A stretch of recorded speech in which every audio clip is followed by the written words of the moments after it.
আসসালামু আলাইকুম সবাইকে। এসএসসি 25 ব্যাচের মিশন এ প্লাস ক্লাসের লাইভ সেকশনে আপনাদের আবার স্বাগত।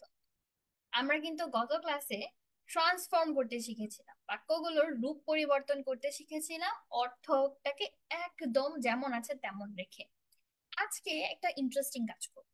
আমরা যেহেতু রূপ পরিবর্তন করতে জেনে গিয়েছি, তাহলে চলো আমরা এখন গল্প বলা শিখি। গল্প বলা মানে কি? আমরা ন্যারেট করতে শিখব। আমরা শিখব কিভাবে আমরা জেনারেলি আমাদের কথোপকথনগুলো আরেকজন মানুষের কাছে পৌঁছে দিতে পারবো without any grammatical mistake. Yes, আজকের আমাদের যে ক্লাসটি রয়েছে সেই ক্লাসে কিন্তু ভীষণ স্পেশাল হতে চলেছে, কারণ শুধুমাত্র যে আমরা ওই ক্লাসে গ্রামারের রুল শিখবো তা কিন্তু না। রুল শেখার পাশাপাশি আমরা আরেকটা কাজ করব। কি করব বলো তো? আমরা আমাদের মতো করে খুব সুন্দর করে আমাদের মেসেজ গুলাকে কনভে করতে শিখে ফেলবো। দ্যাট মিনস একজন ব্যক্তির কথা থার্ড পার্সনের কাছে জানানোর জন্য সেকেন্ড পার্সন কিভাবে কথা বলবে, this will be our target. Plus SSC পরীক্ষায় কিন্তু এটা খুবই ইম্পর্ট্যান্ট একটা টপিক, যেটা কিনা আমরা প্রায় ভুল করি, দ্যাটস কল ন্যারেশন। ন্যারেশনের 5 মার্ক এনশিওর করতে এবং আজকের চিটকোড গুলো একদম মিস না করতে খুব দ্রুত চলে যাও আমাদের আজকের ক্লাসটা জয়েন করতে। প্লাস কমেন্ট সেকশনে গিয়ে নিজেদের ফ্রেন্ডদেরকে মেনশন করে দাও, জানিয়ে দাও আজকের ক্লাসটা কিন্তু অলরেডি শুরু হয়ে গিয়েছে এবং আপু চলে এসে আমাদের সাথে কথা বলতে। সো একটু যদি দেখি, অনেকে অনেকে জয়েন করে ফেলছো, so thank you so much আপু। আলহামদুলিল্লাহ যথেষ্ট ভালো আছি, তোমরা কেমন আছো সেটা আপুকে জানিয়ে দাও এবং জানাও তোমরা আমাকে প্রপারলি শুনতে পাচ্ছ কিনা এবং দেখতে পাচ্ছ কিনা, এটাও কিন্তু আপুকে জানাতে হবে। আচ্ছা আপু, একটা ক্লাস করতে পারিনি। কোনো সমস্যা নাই, অ্যাপে ক্লাস স্টার্ট হয়েছে তো। এই ক্লাসগুলো যারা পেইড ব্যাচের স্টুডেন্ট আছো, দ্যাট মিনস আমাদের অনলাইন ব্যাচের যারা স্টুডেন্ট রয়েছে, তারা কিন্তু এই ক্লাসগুলোকে স্কিপ করতে পারো, অ্যাজ অনলাইন ব্যাচেও কিন্তু তোমাদের ক্লাস স্টার্ট হয়ে গিয়েছে। তবে হ্যাঁ, তোমাদের যে সকল ফ্রেন্ড 10 মিনিট স্কুলের অনলাইন ব্যাচে ক্লাস করে না, তাদেরকে একটু ঝটপট করে কমেন্টসে মেনশন করে দিতে পারো। এখানে যারা রয়েছি, যেহেতু এটা ফ্রি মেশন ক্লাস, তো আমরা কিন্তু এমন স্টুডেন্টরা জয়েন করবো, এটা সবার জন্য উন্মুক্ত। কিন্তু যাদের অ্যাপে ক্লাস রয়েছে এবং তারা কিন্তু অ্যাপের ক্লাসটা মিস করা যাবে না, তারা অ্যাপের ক্লাসটা করে ফেলো। এই ক্লাসটা রেকর্ডেড থাকবে। ফ্রেন্ডদেরকে জানিয়ে দিতে পারো যে ক্লাসের যে নোটস রয়েছে সেটা যেন তোমার জন্য রেখে দেয়, যাতে তুমি পরবর্তীতে হয় ক্লাসটা দেখে নাহলে ফ্রেন্ডদের কাছ থেকে নোটটা কালেক্ট করে ক্লাসটা করে ফেলতে পারো। Thank you so much. And আমি কিন্তু একদমই সময় নেইনি, যে যথা সময় চলে এসেছি। তো জয়েন করে ফেলো এবং আপুকে জানিয়ে দাও যে আপু আমাকে শোনা যাচ্ছে এবং সম্পূর্ণভাবে দেখা যাচ্ছে। আমরা আজকে একটু স্লো যাব, কারণ কি জানো, নারেশন পড়তে গেলে কিন্তু তাড়াহুড়া করা যায় না। গল্প কি তাড়াহুড়ো করে পড়া যায়? নিশ্চয়ই না। গল্প পড়তে হলে কিন্তু একটু ধীরে ধীরে এগিয়ে যেতে হয়। তো আজকে আমরা একটু ধীরে ধীরে এগিয়ে গিয়ে ক্লাসটা করব। একটু কমেন্ট সেকশন থেকে জেনে নিই। ওকে, আপুকে খুব ক্লিয়ারলি দেখাও যাচ্ছে, শোনাও যাচ্ছে, so thank you so much. আমি আলহামদুলিল্লাহ অনেক ভালো আছি, তোমরা কেমন আছো সেটা জানিয়ে দাও।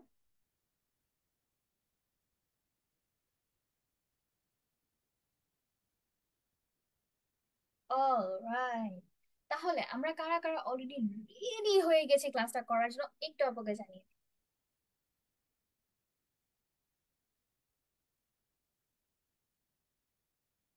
ওকে, তো চলো আমরা আস্তে আস্তে ক্লাসের দিকে আগাই। এত কম অ্যাটেন্ডেন্সের ক্লাসে কিভাবে আমরা এঙ্গেজমেন্ট পাবো বলতো? দ্রুত দ্রুত নিজের ফ্রেন্ডসদেরকে জানিয়ে দাও এবং বলে ফেলো একটা খুব মজার ক্লাস হতে চলেছে, খুব দারুণ একটা ক্লাস হতে চলেছে, ন্যারেশনের ক্লাস, যে ক্লাসে কিনা আমরা শিখবো কিভাবে ন্যারেশন করতে হবে। আজকে কি পড়াবো? আজকে আমরা এটা পড়াবো।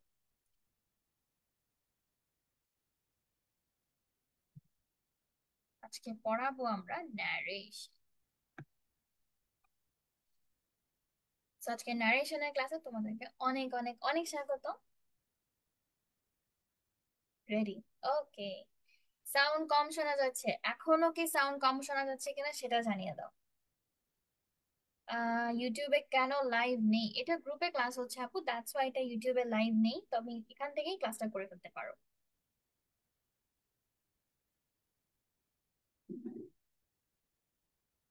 অলরাইট, চলো আমরা তাহলে ক্লাসের দিকে এগিয়ে যাই।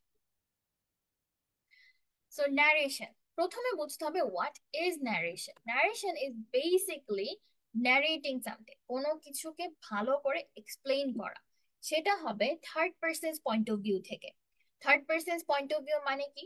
তুমি একজন বক্তা, তুমি যখন কথাটা বলছো, একজন তো শ্রোতা শুনছে, তুমি ফার্স্ট পার্সন বক্তা বলছো, সেকেন্ড পার্সন শ্রোতা শুনছে।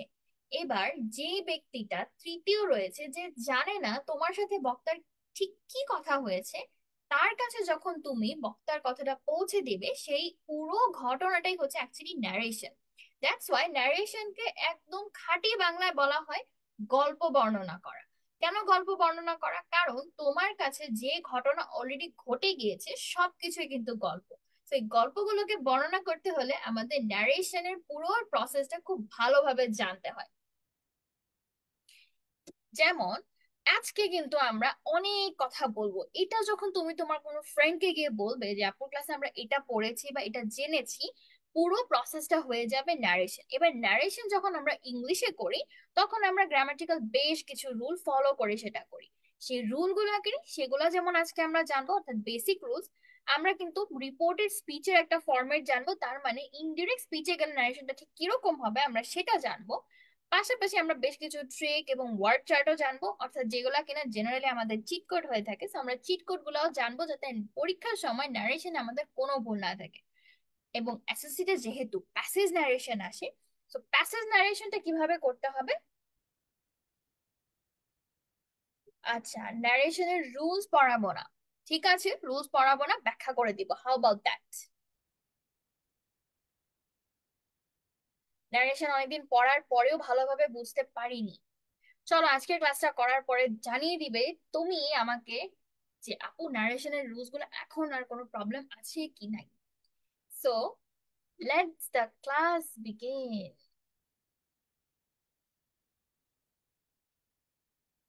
কেমন? চলো আমরা আজকে ক্লাসের দিকে চলি। Narration is basically an art of story telling, সেটা তো অলরেডি আমরা ডিসকাস করেছি, এবং এটার জন্য আমরা কেন করি, এটার একটা রিজন আছে behind this. Creating a vivid picture of the reader mind to evoke emotions, narration is a powerful tool. আচ্ছা, কিরকম? তুমি যখন কোনো জায়গার বর্ণনা তোমার ফ্রেন্ডকে দাও, ধরো তুমি কোথাও ঘুরতে গিয়েছো, তো সেই ঘুরতে যাওয়ার বর্ণনাটা যখন তোমার ফ্রেন্ডকে দাও, সাপোজ তুমি কক্সবাজার ঘুরতে গিয়েছো, এবার কক্সবাজারে তুমি কি কি দেখেছো, সেগুলো দেখতে কিরকম ছিল, এবং তুমি কি কি এনজয় করেছো, কি কি খেয়েছো, কোন কোন অ্যাক্টিভিটি করেছো, কোথায় থেকেছো, এই সকল বর্ণনা যখন তুমি তোমার ফ্রেন্ডকে দিবে প্রপারলি, তখন কিন্তু তোমার ফ্রেন্ডটা বুঝে যাবে যে কক্সবাজার জায়গাটা কিরকম, এবং তার মাথায় একটা ইমেজ তৈরি হবে, কক্সবাজার নিয়েও একটা ইমেজ তৈরি হবে, তার মধ্যে একটা ইমোশন গ্রো করবে, সে যেতে চাইবে, বা তার মধ্যে একটা ভালো লাগা ক্রিয়েট হবে। এই সমস্ত কাজটা কিন্তু অ্যাকচুয়ালি ঘটছে একটা গল্প বলার মাধ্যমে। তুমি যে ঘুরতে গিয়েছো সেই গল্পটা যখন তুমি তোমার ফ্রেন্ডকে বলছো, তখনই কিন্তু এই পুরো ইমেজটা তার মাথায় ক্রিয়েট হয়ে যাচ্ছে। That's why the art of storytelling is basically narration in actual words. But then এই নারেশন কিন্তু করতে গেলে আমাদের অনেক প্রবলেম ফেস করতে হয়। সবচেয়ে বেশি প্রবলেম যেটা হয়, আমরা বুঝি না কোন সেন্টেন্সটা কিরকম দেখতে হয়, কোনটা করলে ঠিক হবে, কোনটা করলে ভুল হবে। সো একদম ইম্পর্টেন্স দিয়ে স্টার্ট করি। নারেশন কিন্তু তোমাদের হাই স্কুল হ্যান্ড রাইটিং যেটা রয়েছে, যেমন অনেকে আমরা বলি আমরা ফ্রি হ্যান্ড রাইটিংটা পারি না, তো আপু ফ্রি হ্যান্ড রাইটিংটা করতে হলে কি করতে হবে? সেটার জন্য তোমাকে প্রথমত বুঝে নিতে হবে যে তুমি কিভাবে লিখছো। এবার যখন আমরা বেসিকলি কোনো একটা রাইটিং এর ন্যারেটিভ পার্টটা লিখি, তখনও কিন্তু আমরা ন্যারেশন করি, আবার অনেক স্টোরিতে আমরা ডিরেক্ট স্পিচটাকেও ইউজ করি। ইউজ করার সময় আমরা কিন্তু বুঝি না যে এটার অ্যাকচুয়াল অ্যাপ্লিকেশনটা কিভাবে হচ্ছে। যদি তুমি প্রপার রুল মেনটেন করতে পারো, তাহলে কিন্তু ফ্রি হ্যান্ড রাইটিং এর ন্যারেশন তোমাকে অনেকটা হেল্প করবে। তারপরে ধরো তুমি কোথাও অ্যাপ্লিকেশন করছো, কোনো ইন্টারভিউ দিচ্ছ, বা তোমার পার্সোনাল কোনো একটা রিজনেও কিন্তু আমাদের ন্যারেশনটা খুব বেশি পরিমাণে ইম্পর্টেন্ট। ইভেন তোমরা কি জানো যে সরকারি অনেক দলিল দস্তাবেজে ন্যারেশনের পার্টটা খুব ইম্পর্টেন্ট, কারণ ওখানে কারো না কারো কথাকে সুন্দর মতো কোট করে দেওয়া হয়। এই যে কোট করা বা কোটেশনস গুলো ইউজ করা, it is actually a narration. So এর জন্য আমরা যে পার্সোনাল গ্রোথ রয়েছে, আমাদের যে কমিউনিকেশন রয়েছে, সেটা আমরা বেটারমেন্ট করতে পারি, আমরা অন্যদের সাথে কানেক্ট হতে পারি, ক্রিয়েটিভ হতে পারি। তো ন্যারেশনের পেছনে অনেক লম্বা একটা জার্নি রয়েছে, যেই জার্নিটা আমরা অ্যাকচুয়ালি বুঝি না। আমাদের কাছে এটা শুধুই মাত্র একটা গ্রামাটিক্যাল টপিক, বাট গ্রামাটিক্যাল টপিকের পরেও কিন্তু আর অনেক কিছু রয়েছে। তো চলো, সবচেয়ে মজার একটা কথা বলি। তোমরা অনেকে মিমস নিয়ে অ্যাট্রাক্টেড, অনেক বেশি, মানে এই জেনারেশন বেসিক্যালি আমাদের জেন জি, আমরা কিন্তু মিমস এর প্রতি খুব অ্যাট্রাক্টেড। তোমরা কি জানো এই যে একটা লাইন, এটা মিম, বাট এই মিমটাও অ্যাকচুয়ালি একটা নারেশন। খুব সুন্দর করে সহজ ভাষায় বুঝিয়ে দিই। দ্যাটস হোয়াট, এটা শি বলেছে। She, comma, that's what, that's what she say. এটা খুবই পপুলার একটা মিম, বাট এখানে ন্যারেশনের খুব চমৎকার একটা ব্যবহার আছে। সেটা হচ্ছে, তুমি ভালো করে দেখতে পারবে, এই যে একটা লাইন, দ্যাটস হোয়াট, এই লাইনটা কিন্তু অ্যাকচুয়ালি একটা কোটেশন মার্ক দিয়ে মার্ক করা আছে। This is actually a direct speech এবং দিস ইজ ইনডিরেক্ট স্পিচ।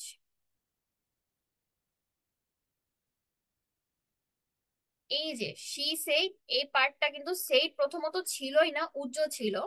সেই যে শি এর এই পার্ট থেকে সেইড চলে আসলো, আবার দ্যাটস হোয়াট কমপ্লিটলি চেঞ্জ হয়ে এখানে চলে আসলো। এই পুরো প্রসেসটাই ন্যারেশন। এবার চলো ধীরে ধীরে আমরা রুলস এর দিকে যাই। সো প্রথমেই আমাকে যেটা করতে হবে, রিপোর্টিং ভার্ব চিনতে হবে, টাইম ফ্রেমটা বুঝতে হবে, চেঞ্জের পার্সপেক্টিভটা বুঝতে হবে, ইফ অথবা দ্যাট থাকলে বা সেটার ব্যবহার কতটুকু দরকার বা দরকার নেই সেটা বুঝতে হবে, এবং আমাদের টেন্স গুলাকে মুভ করতে হবে। So this is how you will change an direct speech to an indirect speech. একটা একটা করেছি। What is reporting verb? যে ভার্ব দ্বারা রিপোর্টেড স্পিচটাকে অ্যাকচুয়ালি কোড করা হয় সেটা হচ্ছে রিপোর্টিং ভার্ব। যেমন ঠিক আগের স্লাইডে যদি আমরা যাই, এখানে সেইড কিন্তু আমার reporting verb. Said is actually আমার রিপোর্টিং ভার্ব, এবং এখানে কোটেশন মার্কের ভিতরে থাকা এই পুরোটা হচ্ছে রিপোর্টেড স্পিচ।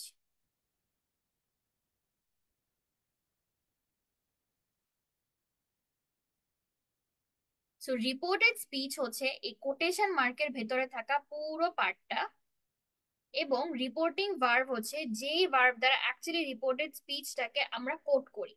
সো আমাদের রিপোর্টিং ভার্ব আর রিপোর্টেড স্পিচ চিনতে হবে। কোটেশন মার্কের ভেতরে থাকা পুরোটাই হচ্ছে রিপোর্টেড স্পিচ, যেটা কিনা অ্যাকচুয়ালি চেঞ্জ হবে। আর রিপোর্টেড ভার্ব হচ্ছে সেই পার্টটা যেটা কিনা আমার ওই স্পিচটাকে চেঞ্জ করতে হেল্প করবে। এবার রিপোর্টেড ভার্বটা কোন টেন্সে রয়েছে এর উপর ভিত্তি করে কিন্তু আমরা অ্যাকচুয়ালি রিপোর্টেড স্পিচকে চেঞ্জ করি। একদম সহজ ভাবে বললে, যদি তোমার টেন্সটা হয় প্রেজেন্ট, তুমি যদি প্রেজেন্ট টেন্সের মানে রিপোর্টেড ভার্ব পেয়ে থাকো, যদি সে বলতো, তাহলে কিন্তু কি হতো, আমার চেঞ্জ হতো না। সো প্রেজেন্ট এবং ফিউচারে যদি আমার রিপোর্টেড ভার্ব থাকে, আমার কিন্তু রিপোর্টেড স্পিচের কোনো চেঞ্জ হবে না। So it will be a no change. আবার যদি পাস্টে থাকে, তাহলে কিন্তু অবশ্যই আমার রিপোর্টেড স্পিচটা পুরোপুরি পাস্টের ফর্মগুলোতে চেঞ্জ হবে। সো রিপোর্টেড স্পিচকে চেঞ্জ করতে হলে তোমাকে আগে রিপোর্টিং ভার্বের টেন্সটাকে আইডেন্টিফাই করতে হবে, এবং সেটা কোন সেন্টেন্সে রয়েছে, অ্যাসার্টিভ, ইন্টারোগেটিভ, অপটেটিভ, এক্সক্লামেটরি নাকি ইম্পারেটিভ, এই পাঁচটা সেন্টেন্সের কোন ফর্মে রয়েছে সেটা তোমাকে মাথায় রাখতে হবে। পাশাপাশি তোমাকে মাথায় রাখতে হবে যে তুমি যে চেঞ্জটা করছো সেই চেঞ্জের ক্ষেত্রে ইফ দরকার লাগানো না দ্যাট দরকার। কমা থাকলে কিন্তু সেটা উঠে গিয়ে ইফ অথবা দ্যাট বসবে। কখন বসবে? যদি অ্যাসার্টিভ হয় তাহলে বসবে দ্যাট, আর যদি হয় ইন্টারোগেটিভ তাহলে বসবে ইফ। এরপরে সবশেষে আমাদের যে কাজটা করতে হবে, পুরোটা সেন্টেন্সকে একটা মাত্র টেন্সে কনভার্ট করতে হবে, that is according to the reporting verb. Generally আমাদের রিপোর্টিং ভার্বটা থাকে হচ্ছে আমাদের প্রেজেন্টে, সরি পাস্টে। সো পাস্টে থাকার কারণে আমার পুরো স্পিচটাই কিন্তু পাস্টে চলে যায়। পাস্টের ওই ফরম্যাটে চেঞ্জ করতে হবে, আদারওয়াইজ কিন্তু আমরা পুরো ন্যারেশনটা আসলে গোলমাল পাকিয়ে ফেলবো। So this is how you will change the basic of a narration from direct to indirect. এরপরে তুমি যদি রিপোর্টেড স্পিচটাকে চেঞ্জ করতে চাও, সেখানেও কিন্তু বেশ কিছু জিনিস তোমাকে মাথায় রাখতে হবে। প্রথমত আইডেন্টিফিকেশনটা কি বলতো, একটু আগে জানিয়েছি যে কোটেশন মার্কটাকে খেয়াল করতে হবে। ডিরেক্ট স্পিচের ক্ষেত্রে সবসময় কোটেশন মার্কটাকে কিন্তু আমাদেরকে আইডেন্টিফাই করতে হবে, এবং ওই যে কোটেশন মার্কের ভেতরে থাকা লেখাটা সেটা এক্স্যাক্টলি কিন্তু আমাদের যে বক্তা রয়েছে তার স্পিচটাকে কোট করে দেয়। এটা একটু আগে আপু বুঝিয়েছি, এখন তোমাকে পুরো ব্যাখ্যাটা আপু দিয়ে দিচ্ছি। প্লাস একটু আগে বললাম যে আমি কিন্তু টাইম ফ্রেমটা পাস্ট প্রেজেন্ট ফিউচার এটা কিন্তু খেয়াল রাখি। সো আমার রিপোর্টেড স্পিচটা যে ফ্রেমেই থাকুক না কেন, রিপোর্টিং ভার্বের উপর নির্ভর করে আমার রিপোর্টেড স্পিচের টাইম ফ্রেমটা কিন্তু চেঞ্জ হয়ে যাবে। রিপোর্টেড স্পিচ যদি তোমার প্রেজেন্টে থাকে এবং রিপোর্টিং ভার্ব যদি থাকে পাস্টে, তাহলে কিন্তু সেটা চেঞ্জ হয়ে পাস্টে চলে যাবে। প্রোনাউন্স কিন্তু খুব ভালোভাবে খেয়াল করতে হবে। আমাদের লাইনটা কি ছিল, দ্যাটস হোয়াট শি সেড, তাহলে এখানে শি কিন্তু প্রোনাউন। এখানে যদি শিটাকে আমি কোট করি, আমার যা আছে সবগুলা কিন্তু থার্ড পার্সন সিঙ্গুলার নাম্বারের পার্সপেক্টিভে চিন্তা করতে হবে। আদারওয়াইজ আমি কিন্তু চিন্তা করতে পারবো না। তো শি এর পরে জেনারেলি শি ইজ হয়, কিন্তু আই যদি হতো দ্যাটস হোয়াট আই সে, তখন কি হতো, পুরো ডিফারেন্ট জিনিসটা চেঞ্জ হয়ে যেত না, এম হতো বা ওয়াজ হতো। সো ওইভাবে তোমাকে প্রোনাউনটাকেও আগে মার্ক করে নিতে হবে যে তুমি কোন পার্সনে রাখছো এবং কোন প্রোনাউন ইউজ করছো।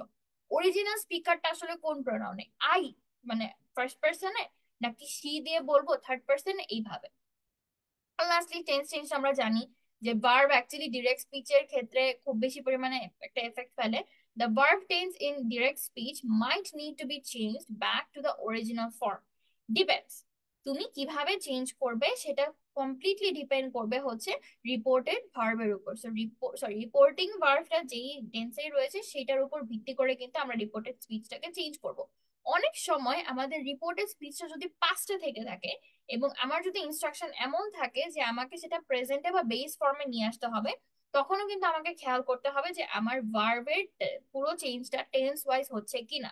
So this has to be a very important part. Okay, অনেকেই বলছি যে আমাকে রুলস বোঝাতে, আমি কিন্তু রুলসই বোঝাচ্ছি, যারা বুঝতে পারছি। সো এটা কিন্তু খুব ইম্পর্টেন্ট আমাদের জন্য, আমি রুলস হিসাবে বুঝাচ্ছি। রিপোর্টেড ভার্ব চেঞ্জ করার ক্ষেত্রে তোমাকে চারটা রুল ফলো করতে হয়। একটা হচ্ছে কোটেশন মার্ক খেয়াল করা, একটা হচ্ছে টাইম রেফারেন্স খেয়াল করা, একটা হচ্ছে প্রোনাউন খেয়াল করা এবং টেন্স চেঞ্জ খেয়াল করা। সো তোমাকে যখন নারেশন চেঞ্জ করতে হবে, খেয়াল করার পার্টগুলো কিন্তু মেজর রুলস। তুমি যদি এই জায়গাটা মিস করে যাও তাহলে কিন্তু তুমি চেঞ্জ করতে পারবে না। এরপরে আসছি ভার্ব কিভাবে চেঞ্জ হয়। একটু আগে যেটা মানে কমপ্লিকেটেডলি বুঝিয়েছিলাম, এখন সিম্পলি বুঝে। পাস্ট টেন্সে যখন আমার রিপোর্টিং স্পিচটা পুরোটা থাকবে বা পাস্টে থাকবে, তখন কিন্তু আমাদের পুরো টেন্সটাই বা ভার্বটাকে আমরা রিপোর্টের স্পিচের পাস্ট টেন্সটাকে ইউজ করবো। তো আমাকে ভার্বের জন্য পাস্টে থাকলে পাস্টে যাবে, প্রেজেন্টে থাকলে বা যদি ইউনিভার্সাল ট্রুথ থাকে সেক্ষেত্রে সেটা একদম যেমন আছে তেমন থাকবে, এটার কোনো চেঞ্জ হবে না, মানে প্রেজেন্টেই থাকবে। আর ফিউচারে যেটা, সেটাও ফিউচারে থাকলে ফিউচারেই থাকবে। সো চেঞ্জ অ্যাকচুয়ালি হচ্ছে কোথায় বলতো, পাস্টের চেঞ্জ হচ্ছে, প্রেজেন্ট বা ফিউচারে কিন্তু কোনো চেঞ্জ হচ্ছে না। এটাও কিন্তু রুল একটা হিসাবে কাজ করে যে তোমার অ্যাকচুয়াল ভার্ব চেঞ্জটা হয় পাস্টের ক্ষেত্রে, আদারওয়াইজ ভার্বের কোনো ফর্ম চেঞ্জ হয় না। পার্সপেক্টিভ চেঞ্জ বলতে আমরা কি বুঝেছি, আই হয়ে যাবে হি, শি অথবা দে। কিভাবে, একটা এক্সাম্পল দেখো। Karan said, I drank the orange juice. See the example here.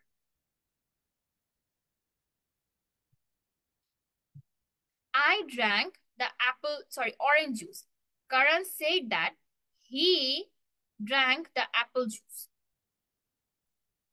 To change the perspective, perspective মানে কি, তোমাকে প্রোনাউন চেঞ্জ করতে হবে। প্রোনাউন চেঞ্জ করার জন্য সর্বপ্রথম আমাদেরকে মানে প্রোনাউন শিফটটা বুঝতে হবে। আই থাকলে কখন হি হবে, কখন সি হবে, কখন দে হবে, এটা কিন্তু বুঝতে হবে। যেমন দেখো এখানে আমার যে সাবজেক্টটা রয়েছে সে কিন্তু একটা মেল সাবজেক্ট, তো এখানে হি আসছে অবভিয়াসলি। বাট যদি এটা প্লুরালে থাকতো তখন কিন্তু দে হতো। আই ড্র্যাঙ্ক থেকে দে হি ড্র্যাঙ্ক, পুরোটা জিনিস থার্ড পার্সনে চলে আসছে। সো আমি যে বলেছিলাম নারেশন কিন্তু থার্ড পার্সন পার্সপেক্টিভে বলতে হয়। দ্যাটস ওয়াই তোমার অরিজিনালি রিপোর্টেড স্পিচে যখন আমাদের সাবজেক্টটা ছিল কিসে বলতো, ফার্স্ট পার্সনে, সেটা চেঞ্জ হয়ে রিপোর্টেড স্পিচে ইনডিরেক্ট স্পিচে এসে কি হবে, হি হয়ে যাবে, দ্যাট মিনস থার্ড পার্সন হয়ে যাবে। আবার ভার্বটা কিন্তু ড্র্যাঙ্ক রয়েছে কিসে, পাস্টে, হি ড্র্যাঙ্ক দ্য অরেঞ্জ জুস, এখানে একটা হ্যাড যুক্ত হবে। এটাই চেঞ্জ, দেখো পুরোটা পাস্টে, পাস্ট থেকে পাস্ট বলছিলাম না, যে পাস্ট থেকে পাস্টে আসছে। এবার পাস্ট থেকে পাস্টে আসার পরেও তোমাকে যেটা মেইনলি মাথায় রাখতে হয় যে পাস্ট থেকে পাস্টে আসার পর জিনিসটা কিভাবে চেঞ্জ হচ্ছে। Past simple to past perfect. যদি থাকতো প্রেজেন্ট ইনডিফিনিট বা প্রেজেন্ট সিম্পল তাহলে হয়ে যেত পাস্ট সিম্পল। যদি থাকতো প্রেজেন্ট কন্টিনিউয়াস তাহলে হয়ে যেত পাস্ট কন্টিনিউয়াস। প্রেজেন্ট পারফেক্ট হলে সেটা past perfect. Present perfect continuous হলে সেটা হয়ে যাবে পাস্ট পারফেক্ট কন্টিনিউয়াস। যদি হয় প্রেজেন্ট সিম্পল তাহলে সেটা হবে প্রেজেন্ট পারফেক্ট। যদি হয় প্রেজেন্ট কন্টিনিউয়াস, সরি, যদি হয় হচ্ছে পাস্ট সিম্পল তাহলে হয়ে যাবে পাস্ট পারফেক্ট। যদি হয় পাস্টেরই কন্টিনিউয়াস সেক্ষেত্রে হবে তোমার পাস্টের perfect continuous. Now here the question arises, তাহলে যদি হয় পাস্ট পারফেক্ট সেটার কি করব? সেটার নো চেঞ্জ থাকবে, দ্যাট মিনস পাস্ট পারফেক্টের পাস্ট কিন্তু আর হয় না, তো ওটা ওইভাবেই থাকবে। Same goes for past perfect continuous, past perfect কন্টিনিউয়াসেরও কোনো চেঞ্জ হয় না, ওটা অ্যাজ ইট ইজ থেকে যায়। এবার ফিউচারের চ্যাপ্টারও কিন্তু আবার পাস্টে চলে আসবে, মানে ওটা হবে ফিউচার পাস্ট। উইল থাকলে উড হয়ে যাবে, শেল থাকলে শুড হয়ে যাবে, সো ফিউচার পাস্টে চলে যাবে। এইভাবে চেঞ্জেস গুলো হবে। ইফ আর দ্যাট এর ব্যবহারটা কখন হয় এটাও কিন্তু আমাদের বুঝতে হবে। দুইটা কনজাংশন এখানে জেনারেলি ইউজ, একটা ইফ একটা দ্যাট। যখন কোনো পসিবিলিটি বোঝাবে বা কন্ডিশন বোঝাবে অথবা কোয়েশ্চেন করবে তখন হবে ইফ। অর্থাৎ ইফ কিন্তু ইন্টারোগেটিভ সেন্টেন্স বাদ দিয়েও ইম্পারেটিভ সেন্টেন্সে ব্যবহৃত হতে পারে। কারণ ইম্পারেটিভ সেন্টেন্সের ক্ষেত্রে তোমার পসিবিলিটি, অ্যাক্সেসিবিলিটি, কন্ডিশন বা এই ধরনের জিনিসগুলো ইউজ হয়। সো ইম্পারেটিভ সেন্টেন্সের ক্ষেত্রে সেন্টেন্স বুঝে, মানে এটা কোন অর্ডারে কাজ করছে সেটা বুঝে তোমাকে ইফ অথবা দ্যাট ব্যবহার করতে হবে। এছাড়াও আমরা রিকোয়েস্টেড, অর্ডার্ড, তারপরে হচ্ছে সাজেস্টেড এই ধরনের ভার্বও কিন্তু ওখানে ইউজ করি অ্যাজ কানেক্টরস। আর দ্যাটটা জেনারেলি যখন ফ্যাক্ট, ওপিনিয়ন বা রিকোয়েস্ট বোঝায় তখন হচ্ছে ব্যবহৃত হয়। অ্যাসার্টিভ সেন্টেন্স ছাড়াও তোমার ইম্পারেটিভ সেন্টেন্সের ক্ষেত্রেও দ্যাট ব্যবহৃত হতে পারে। সো ইফ আর দ্যাট হচ্ছে ইউনিভার্সাল কাইন্ড অফ কানেক্টরস, যেটা কিনা তোমার অ্যাসার্টিভ ছাড়া, দ্যাট অ্যাসার্টিভ ছাড়াও ইম্পারেটিভও ইউজ হয়, অপটেটিভও ইউজ হয়, অনেক সময় এক্সক্লামেটরিতে তো ইউজ হয়। সেম গোস ফর ইফ, এটাও কিন্তু বিভিন্ন ধরনের কাজের উপর ভিত্তি করে ইউজ হয়, রিগার্ডলেস সেটা ইন্টারোগেটিভ হোক, ইম্পারেটিভ হোক অথবা এক্সক্লামেটরি হোক। তবে হ্যাঁ, অ্যাসার্টিভ সেন্টেন্সে কিন্তু কখনো ইফ এর ব্যবহার হয় না, আর ইন্টারোগেটিভ সেন্টেন্সে কখনো দ্যাট এর ব্যবহার হয় না। তো এই জিনিসটা মাথায় রাখতে হবে, এটাও একটা খুবই ইম্পর্টেন্ট রুল অ্যাবাউট ইফ এবং দ্যাট। ওকে, এবার ইফ আর দ্যাট এর একটা এক্সাম্পল দেখি। প্রথমে হচ্ছে she asked, do you know how to play tennis? She asked if I knew how to play tennis. এখানে আমরা চেঞ্জটাকে একটু মার্ক করব। প্রথম কথা, she asked, she asked question দেখো, আস্কড কি ইন্টারোগেটিভ কে বোঝায়। সো আস্কড যেহেতু ইন্টারোগেটিভ কে বোঝাচ্ছে, সরি, মার্ক করতেছি নিচে, আস্ক হচ্ছে ইন্টারোগেটিভ কে বোঝাচ্ছে। কোটেশন মার্কের ভেতরে থাকা পুরো সেন্টেন্সটা হচ্ছে আমার কি, এটা ইন্টারোগেটিভ সেন্টেন্স প্লাস আমার রিপোর্টেড স্পিচ। এবার রিপোর্টেড স্পিচে আমার যে সাবজেক্টটা রয়েছে সেটা কিন্তু ইউ, মানে কিসে বলতো, সেকেন্ড পার্সনে আছে। কিন্তু এটা যখন আমার রিপোর্টেড স্পিচে বা ইনডিরেক্ট স্পিচে চলে আসছে তখন সেটা হয়ে যাচ্ছে ফার্স্ট পার্সন। এটাকে খেয়াল করেছি, এটা কেন হচ্ছে? প্রথমত আমাকে রিপোর্টিং ভার্বের আগের সাবজেক্টটাকে খেয়াল করতে হবে, এটা আছে third person. Third person second পার্সনকে বলছে যে do you know how to play tennis, second পার্সনকে আমি। এবার সে তো আমাকেই প্রশ্নটা করছে, যেহেতু আমাকে প্রশ্ন করছে সো এটা আলটিমেটলি ফার্স্ট পার্সনে হবে। পার্সপেক্টিভ ওয়াইজ চিন্তা করতে হবে, সে কাকে প্রশ্ন করেছে, আমাকে প্রশ্ন করেছে, ইউ বলে সম্বোধন করেছে। যেহেতু ইউ বলে সম্বোধন করেছে তাই আমাকে ফার্স্ট পার্সনে এনে পুরো জিনিসটা চেঞ্জ করতে হবে। এবার দেখো পুরো আস্ক থাকার কারণে কিন্তু এখানে পুরো জিনিসটা চেঞ্জ হয়ে গেছে। ডু ইউ নো এটা আছে প্রেজেন্টে, প্রেজেন্টে থাকার পরেও এই জিনিসটা কিন্তু পাস্টে চলে আসবে। If I knew how to play tennis, এবার একটা মজার ব্যাপার, ইন্টারোগেটিভ সেন্টেন্স কিন্তু আলটিমেটলি অ্যাসার্টিভ হয়ে গেছে। এটাই হচ্ছে অ্যাকচুয়াল রুল যে ন্যারেশনের ক্ষেত্রে রিগার্ডলেস দ্য টপিক সকল সেন্টেন্স হবে অ্যাসার্টিভ। যারা নোট নিচ্ছি তারা কিন্তু এটা নোট করে নিতে পারি যে ন্যারেশনের ক্ষেত্রে সকল সেন্টেন্স হবে অ্যাসার্টিভ। এইটুকু পর্যন্ত কারা বুঝি না একটু জানিয়ে দিই আপুকে।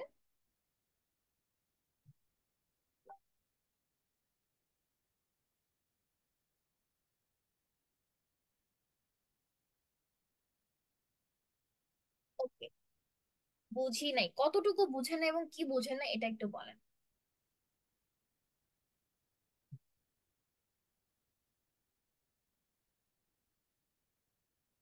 ওকে, লেটস সি, ইজিলি বলি। একটা সেন্টেন্সকে আমরা যখন চেঞ্জ করব তখন আমাদেরকে বেশ কিছু জিনিস মাথায় রাখতে হবে। প্রথমত কি মাথায় রাখতে হবে, যে আমাদের সেন্টেন্সের সাবজেক্ট। এখানে ন্যারেশনের ক্ষেত্রে সাবজেক্ট থাকে দুইটা, একটা হচ্ছে রিপোর্টিং ভার্বের আগে যে সাবজেক্টটা রয়েছে, অর্থাৎ এই ক্ষেত্রে শি হচ্ছে আমার সেই সাবজেক্ট। আবার আরেকটা হচ্ছে রিপোর্টেড স্পিচের ভেতরে থাকা সাবজেক্ট।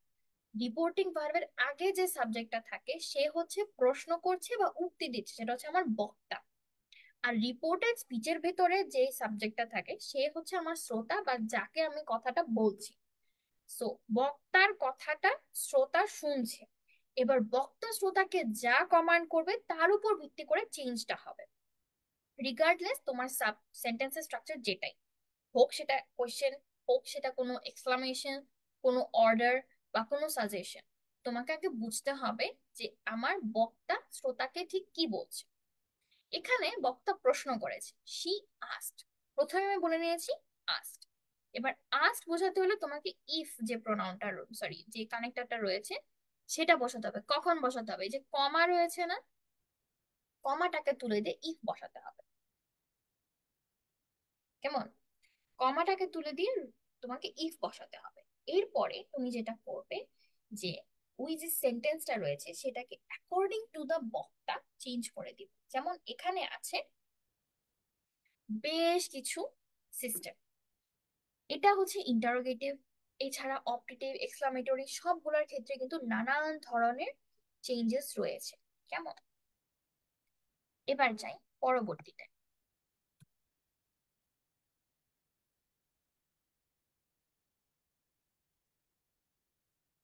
আমি তোমার বক্তব্য আসলে বুঝিনি ভাইয়া।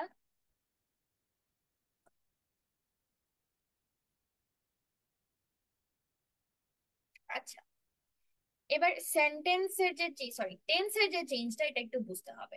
প্রেজেন্ট টেন্স চলে যাবে পাস্টে, পাস্ট চলে যাবে পাস্ট পারফেক্টে, ফিউচার চলে যাবে কন্ডিশনালস। কন্ডিশনালস মানে কি, ইফ এমনটা যদি হয় বা হতো, ফিউচারের কথা বলা হয়েছে, ফিউচারের কথা বলার পরেও এটা আমি শিওর না হবে কিনা, দ্যাটস ওয়াই এটা ইফ বা কন্ডিশনালস এর রুলসে চলে যাবে। So this is how the tense will work.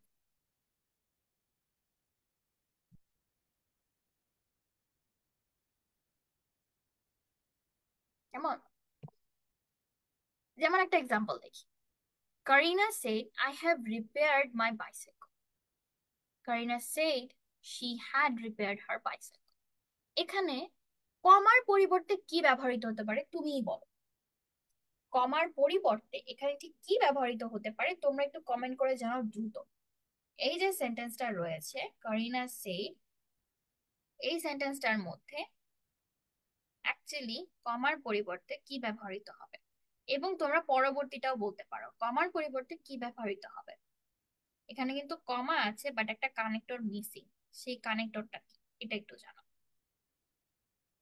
Plus এটা, ওকে প্যাসেজ নারেশন করো, আগে নারেশন বুঝো বাবা, নারেশন না বুঝলে তো প্যাসেজ নারেশন করতে পারবা না, সেটা সম্পূর্ণই আলাদা জিনিস। আর তার চেয়ে বড় কথা, প্যাসেজ নারেশন আর নারেশন কিন্তু একই। তুমি যদি সেন্টেন্স টু সেন্টেন্স চেঞ্জ করতে জানো তাহলে জাস্ট কিছু ছোটখাটো কানেক্টর ইউজ করলে তুমি প্যাসেজ নারেশন করতে পারবে। এখানে কিন্তু খুব একটা পার্থক্য নাই।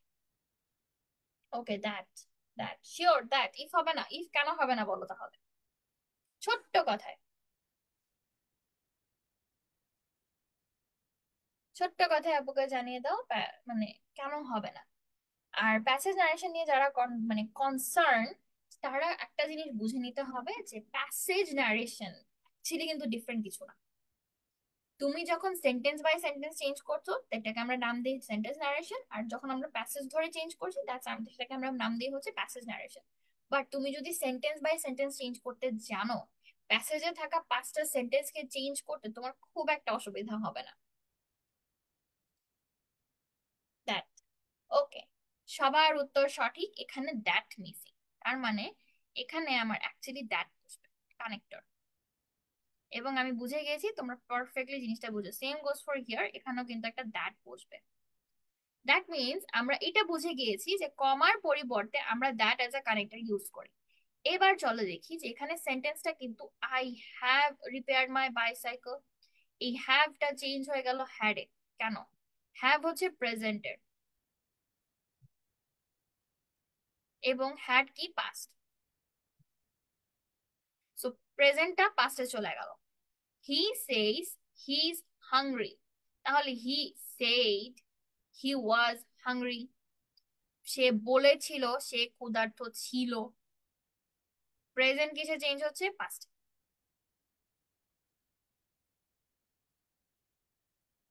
ডান, ডান, ডান, ডান। এইটুকু বুঝে গিয়ে থাকলে আপনাকে একটু লিখে দিই ডান, একটু দ্রুত লিখে দিই ডান।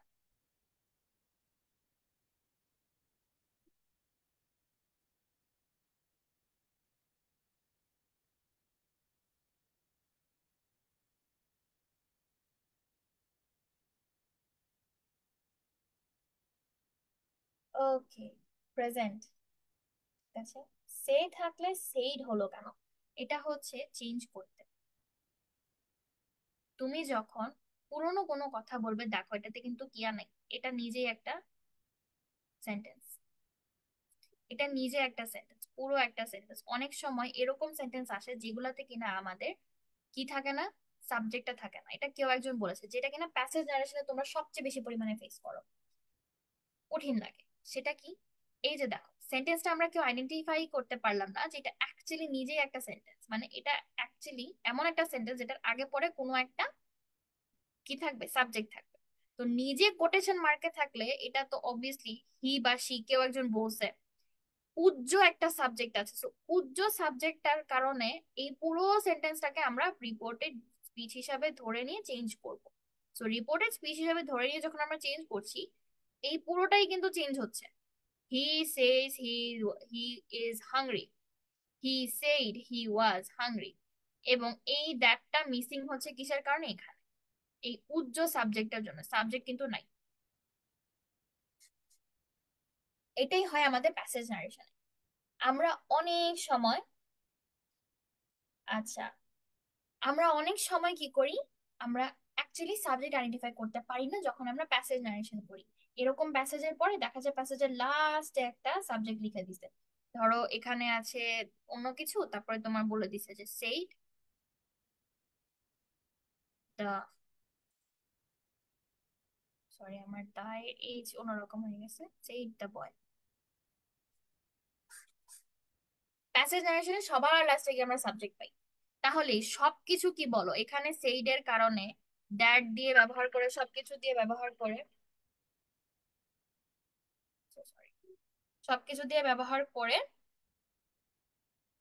আমরা ক্লাসটা করছি, চেঞ্জটা করছি।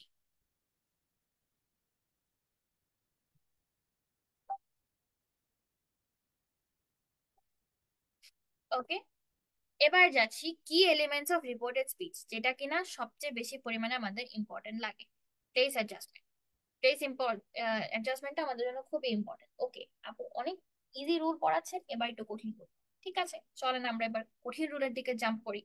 রিপোর্টেড স্পিচের কি এলিমেন্টস তো আমরা সবাই বুঝে গেছি, টেন্সের শিফট, প্রোনাউনের শিফট, টাইম এবং প্লেসের অ্যাডজাস্টমেন্ট, যেটা কিনা আমাদের অ্যাকচুয়ালি প্যাসেজ নারেশনের জন্য খুব দরকার। যখন অনেকে বলছো প্যাসেজ নারেশন পারো না, এই কয়টা জিনিস তোমরা একদম খুব ভালোভাবে মাথায় গেঁথে নিবে যে প্যাসেজ নারেশনের ক্ষেত্রে তুমি অবশ্যই যে টেন্সটা রয়েছে, যে প্রোনাউনটা রয়েছে, যে টাইমটা রয়েছে, এগুলাকে অ্যাডজাস্টমেন্ট করতে হবে। কিভাবে করবে? প্যাসেজের জন্য এটা ইম্পর্টেন্ট।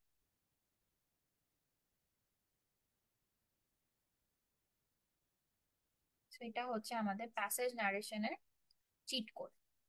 প্যাসেজ নারেশনে টেন্সের শিফট, সরি, টেন্সের শিফট, প্রোনাউনের শিফট, টাইমের শিফট, পর পর এই তিনটা জিনিস যদি আমি ডট কানেক্ট করে ফেলতে পারি তাহলে আমার প্যাসেজ নারেশন ডান। ওকে,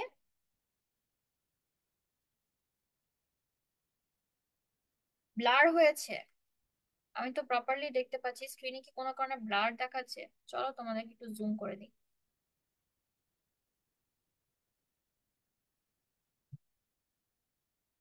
এই দেখো, এই তিনটা হচ্ছে ইম্পর্টেন্ট। তারপরে যদি স্ক্রিন দেখতে অসুবিধা হয় একটু জানাও।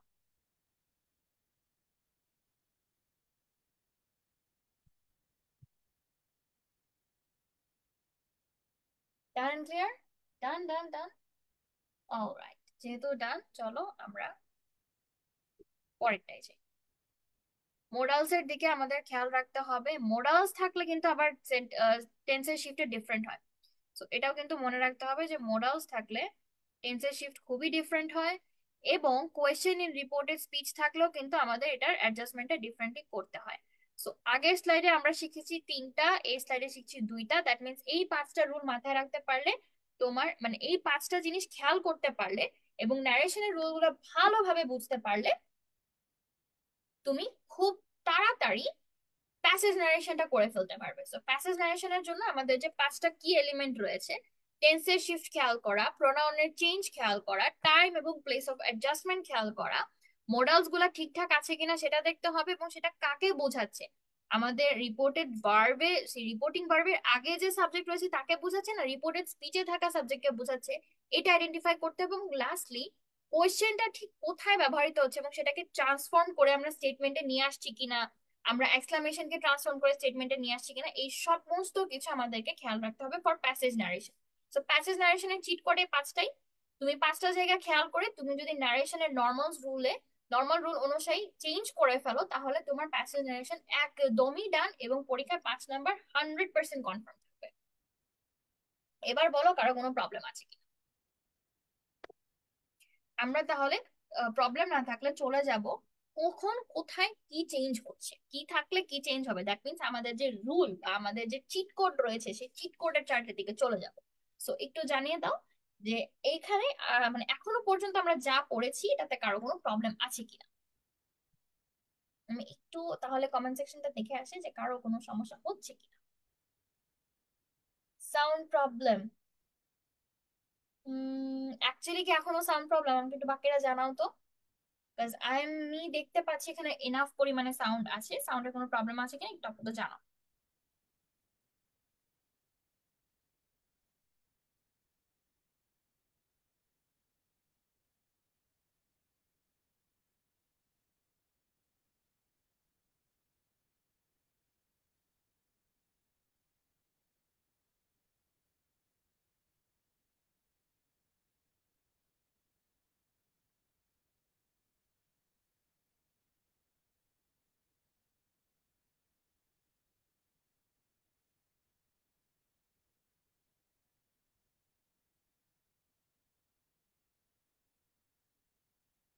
রুলস পাঁচটা আরেকবার দেখাবে? শিওর।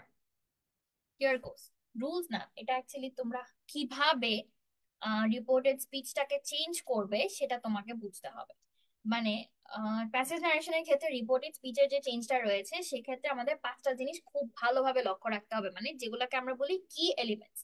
কি এলিমেন্টস বলতে টেন্সের শিফট, প্রোনাউনের শিফট, টাইম এন্ড প্লেসের adjustment depending on the context. আমি কি নতুন কোনো জায়গার কথা বলছি নাকি আমি পুরোনো কোনো জায়গার কথা বলছি। একই প্যাসেজে যদি চারটা মেইন সাবস্টেন্স থাকে বা সাবজেক্ট থাকে তখন হি বলতে আমরা কাকে বোঝাই, শি বলতে আমরা কাকে বোঝাই, এই জিনিসগুলো আমাদেরকে একদম ক্লিয়ার করে বলে দিতে হবে। প্লাস আমাদের যে মোডাল ভার্বস রয়েছে সেই মোডাল ভার্বস গুলো প্রেজেন্টে থেকে পাস্টে নিয়ে যাওয়ার সময় যে টেন্সের শিফটটা হয় সেটা আমাদেরকে খেয়াল রাখতে হবে। এবং অবশ্যই প্রথমে যেটা বলেছি যে পুরো ন্যারেশন জুড়ে কিন্তু তোমার কোনো কোয়েশ্চেন মূলক মানে কোয়েশ্চেন থাকতে পারবে না। ন্যারেশন ইজ বেসিক্যালি গল্প বলা। সো গল্পে তো আর আমাদের প্রশ্ন থাকে না, থাকে কি বলতো শুধুই বর্ণনা। সো তোমার কোনো কোয়েশ্চেন বা কোনো ধরনের এক্সক্লামেশন কিন্তু ওরকম থাকবে না, সবকিছু চেঞ্জ হয়ে স্টেটমেন্ট বা অ্যাসার্টিভ সেন্টেন্সে চেঞ্জ হবে। দ্যাট মিনস ইন্টারোগেটিভ সেন্টেন্স এবং ইম্পারেটিভ সেন্টেন্স, এক্সক্লামেটরি সেন্টেন্স, এই যে তিন প্রকারের সেন্টেন্স রয়েছে সবগুলো কিন্তু অ্যাসার্টিভ সেন্টেন্সে চলে যাবে। ওকে, এবার যে রুলস এর ক্ষেত্রে, সো টেন্সের শিফটটা তো আমরা জানি, প্রেজেন্ট থাকলে সেটা অবশ্যই পাস্টে চলে যায়। প্রেজেন্ট সিম্পল হয়ে যায় পাস্ট সিম্পল, প্রেজেন্ট কন্টিনিউয়াস হয়ে যায় past continuous and etcetera etcetera. Pronouns যদি থাকে, আই অথবা উই থাকলে কি হবে, ডিরেক্ট স্পিচের আই অথবা we followed by he, she or they, সেটা ইনডিরেক্টে গেলে কোন কনটেক্সটে কথা হচ্ছে সেটার উপর চেঞ্জ করতে হবে। ধরো প্রেজেন্টের মানে ডাইরেক্ট স্পিচটার মধ্যে প্রোনাউন বসে I say she should do the work, তাহলে তুমি কি করবে, ওইটা ইনডিরেক্ট স্পিচে গিয়ে আমি কাকে কি বলেছি সেটার উপর ভিত্তি করে চেঞ্জ করবে। এবার যদি টাইম প্লেসের যে অ্যাডজাস্টমেন্টটা রয়েছে সেটা আমরা কথা বলি, নাও থাকলে দেন হবে, টুডে থাকলে দ্যাট ডে হবে, কখন হবে, যখন সেটা ইনডিরেক্ট স্পিচে চলে যাবে। ডিরেক্ট স্পিচে থাকা নাও ইনডিরেক্ট স্পিচে গিয়ে কি হবে বলো তো, দ্যাট হয়ে দেন হয়ে যাবে। ডিরেক্ট স্পিচে থাকা টুডে সেটা হয়ে যাবে দ্যাট ডে। ডিরেক্ট স্পিচে যদি থাকে ইয়েস্টারডে তাহলে সেটা ইনডিরেক্ট স্পিচে গিয়ে হবে দ্য প্রিভিয়াস ডে। যদি কোয়েশ্চেন থাকে সেটা ইনডিরেক্ট স্পিচে গিয়ে ইফ ব্যবহৃত হবে অথবা ওয়েদার ব্যবহৃত হবে। অনেক জায়গায় কিন্তু ওয়েদারের ব্যবহৃত হয়, ওয়েদার মানে হচ্ছে এটা হবে কি না। ইয়েস নো কোয়েশ্চেন হলে ওয়েদার দিয়ে আমরা অনেক সময় প্রশ্ন করি, এবং ইয়েস নো কোয়েশ্চেন কিন্তু অ্যান্সার করতে গেলে অবশ্যই replied in the affirmative for yes এবং replied in the negative for no আমাদেরকে ব্যবহার করতে হবে। তারপরে কমান্ড অথবা রিকোয়েস্ট, এটা কিন্তু ইম্পারেটিভ সেন্টেন্স, সেই ক্ষেত্রে তোমাকে কমান্ড বা রিকোয়েস্টের আন্ডারে ওটাকে চেঞ্জ করতে হবে। যেমন কমান্ড যদি থাকে বা কোনো রিকোয়েস্ট থাকলে, she asked me to do this, she requested me to do this. অথবা তুমি যদি না বুঝতে পারো যে ওই প্যাসেজে থাকা সেন্টেন্সটা আসলে কোন ফরম্যাটে আছে, সে কি রিকোয়েস্ট করছে না অর্ডার করছে, নাকি তোমাকে কোনো কিছু মানে তোমার কাছে কোনো কিছু জানতে চাচ্ছে, তখন তুমি সরাসরি টোল্ড মি দ্যাট দিয়ে শেষ করে দিবে। তো এটা খুবই ইম্পর্টেন্ট। এবং টু অথবা ভার্ব আমরা ইউজ করি, দ্যাট ইউজ করি, ইফ এর ইউজ করি না। এটা হচ্ছে কমান্ড বা রিকোয়েস্টের ক্ষেত্রে। ফাইনালি মডালস যেগুলা সেগুলা কিন্তু অবশ্যই টেন্স ওয়াইজ চেঞ্জ হবে, তার মানে ক্যান থাকলে কুড হবে, উইল থাকলে উড হবে, শেল থাকলে শুড হবে, এইভাবে চেঞ্জেস গুলা হবে। অনেকে এটাকে বলে দূরবর্তী এবং নিকটবর্তী শব্দ। দ্যাট মিনস কোনো কোনো শব্দ যেটা আমাদের নিকটবর্তী বোঝায় এবং দূরবর্তী মানে একটু ফার ওয়েতে বোঝায়। এভাবে আমরা চেঞ্জেস গুলা করি। তো এরপরেও যদি কারো কোনো কনফিউশন থাকে একটু আপুকে জানো, যাবো আমরা আর চেঞ্জ করতে পারবো না বা আমরা কনফিউজড। নেক্সট প্লিজ, কি নেক্সট পড়াবো বলে দাও।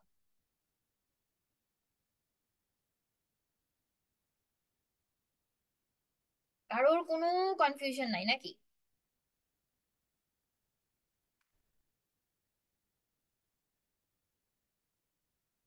ডান এন্ড ক্লিয়ার? আর কোনো? ওকে, ডান ডান ডান।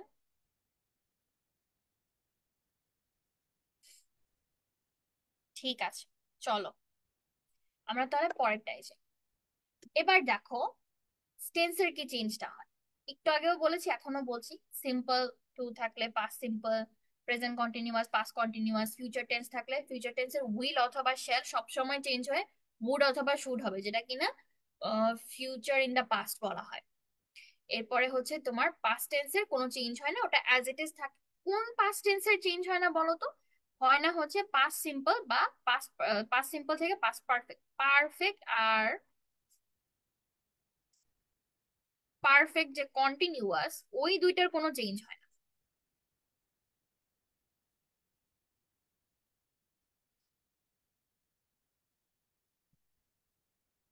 এই দুইটা জিনিসের কোনো চেঞ্জ হয় না, বাট আদার পাস্টের কিন্তু চেঞ্জ হয়। আই থাকলে হি অথবা সি হয়, উই থাকলে দে হয়, ইউ থাকলেও হি অথবা সি হয়। কোনটা দেখো, ডিরেক্ট স্পিচের প্রোনাউন যখন আই উই বা ইউ থাকে তখন ইনডিরেক্টে গিয়ে হি অথবা সি হয়। ফর আই উই হয় দে এবং ইউ হয়ে যায় হি সি অথবা দে, ডিপেন্ডস অন কোন সেন্টেন্সের স্ট্রাকচারে বলছে। এবার মজার বিষয়, যদি থাকে সি, সেটা কি হবে? সেটা হবে no change. She said that she will do the task, কোনো চেঞ্জ হবে না। আজকে কতক্ষণ পড়বো আমরা? আজকে অনেক বেশিক্ষণ পড়বো না, একটু কম পড়বো, কারণ গতদিন আমরা অনেক পড়েছি। বাট আজকের মধ্যে ন্যারেশনের যত প্রবলেম আছে সবই কনফিউশন ক্লিয়ার করে দেবো। আচ্ছা, গ্রামারের কিছুই বুঝি না, একটু একটু করে পড়, আস্তে আস্তে বুঝে যাবে। সি থাকলে নো চেঞ্জ, বাকিগুলো হবে। That means first person second পার্সনের চেঞ্জ হবে, থার্ড পার্সনের কোনো চেঞ্জ হবে না। এটা খেয়াল রাখতে হবে। ডিরেক্ট স্পিচ টু ইনডিরেক্ট স্পিচে যখন আমরা কনভার্ট করব, ফার্স্ট পার্সন সেকেন্ড পার্সনে কিন্তু চেঞ্জ হবে, বাট থার্ড পার্সনে কোনো চেঞ্জ হবে না। Yes, third person no change. আর থার্ড পার্সন চিনবো কিভাবে? সহজ একটা রাইম আছে, আমি তুমি ছাড়া ভবে আছে যারা সকলেই third person. That means I অথবা ইউ ছাড়া আমাদের যত সাবজেক্ট আমাদের পৃথিবীতে অ্যাভেলেবল, হোক সেটা মানুষ হোক সেটা বস্তু, সকলেই third person. The moon is a third person, সেটা কিন্তু বস্তু, সেটা কিন্তু অ্যাকচুয়ালি মানুষ না। আবার চেয়ার টেবিল এগুলা হচ্ছে নিউট্রাল, সো এগুলাকে ইট বলা হয়। নিউট্রাল গুলাকে ইট বলা হয়, সেগুলাকে কিন্তু আবার ডে বলা যাবে না। ওকে, এবার বলি টাইম এন্ড প্লেসের যখন আমরা চেঞ্জ করব। নাও থাকলে দেন হবে, টুডে থাকলে দ্যাট ডে হবে, হিয়ার থাকলে দেয়ার হবে, টুমরো থাকলে দ্য ফলোইং ডে হবে। এবার যদি থাকে ইয়েস্টারডে তাহলে কি হবে? ইয়েস্টারডে থাকলে হবে দ্যাট ডে।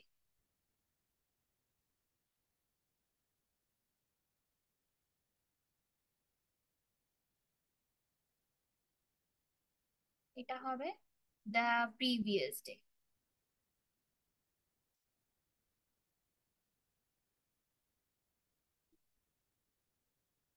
এখন তোমরা আমাকে বলো তো তাহলে, তোমরা আমাকে বলো যে লাস্ট নাইট এটার কি চেঞ্জ হবে? একটু কমেন্টসে জানাও তো আপুকে, লাস্ট নাইটের চেঞ্জটা কি হবে অ্যাকর্ডিং টু দ্য নৈকট্যবাচক। ইয়েস, এগুলাকে নৈকট্যবাচক বলা হয়। ডিরেক্ট স্পিচের শব্দগুলোকে বলা হয় নৈকট্যবাচক, এবং ইনডিরেক্ট স্পিচের শব্দগুলোকে বলা হয় দূরবর্তী বা দূরত্ববাচক শব্দ। কোনো সমস্যা নেই, এটা তুমি এভাবেও বলতে পারো, বা ডিরেক্ট স্পিচ বা ইনডিরেক্ট স্পিচের চেঞ্জেস গুলো বলতে পারো। এখন আমাকে বলো লাস্ট নাইটের চেঞ্জ কি হবে? দ্য প্রিভিয়াস নাইট, আচ্ছা একটা উত্তর পেলাম। আর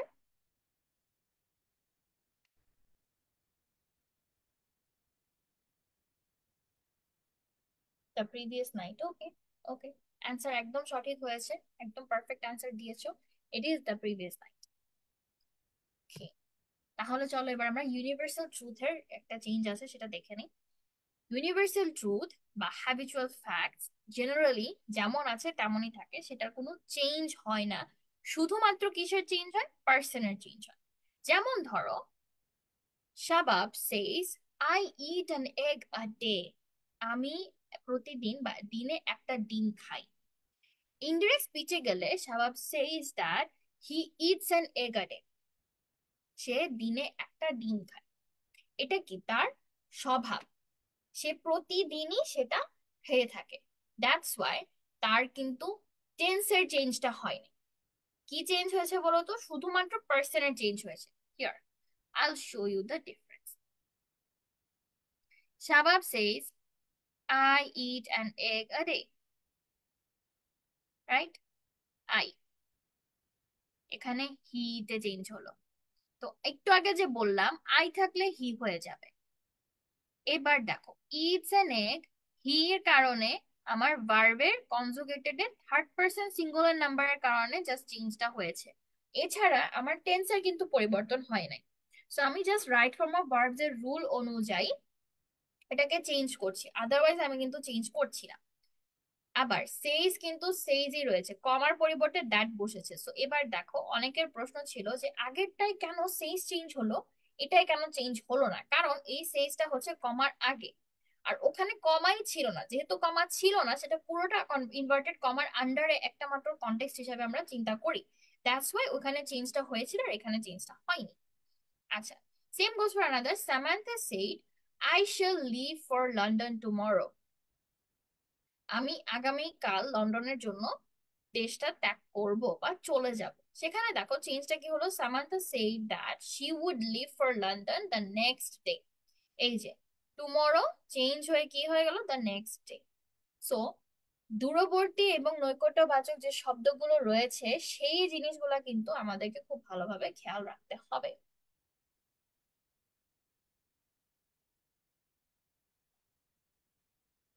আলসি লাগছে, কঠিন গুলা দেন। আর কি কঠিন পড়াবো বলো? ন্যারেশন তো খুব কঠিন না যে আমি তোমাকে কঠিনটা দিব, বলো।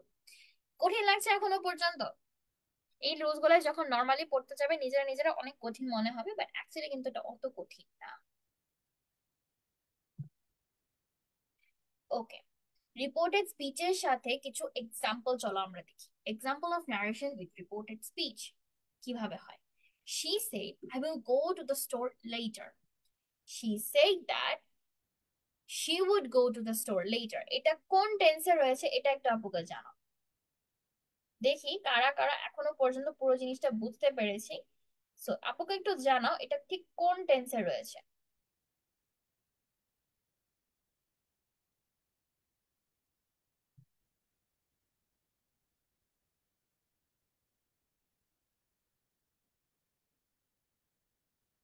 একটু দ্রুত জানাতে হবে এটা কোন টেন্সে রয়েছে, যেটা আমি চেঞ্জ করেছি, ফিউচার। ওকে, ফিউচার নিয়ে এখন একটা মজার টপিক বলবো। ফিউচারকে কিন্তু ফিউচার ইন দ্য পাস্ট বলা হয়, কেন বলা হয় জানো?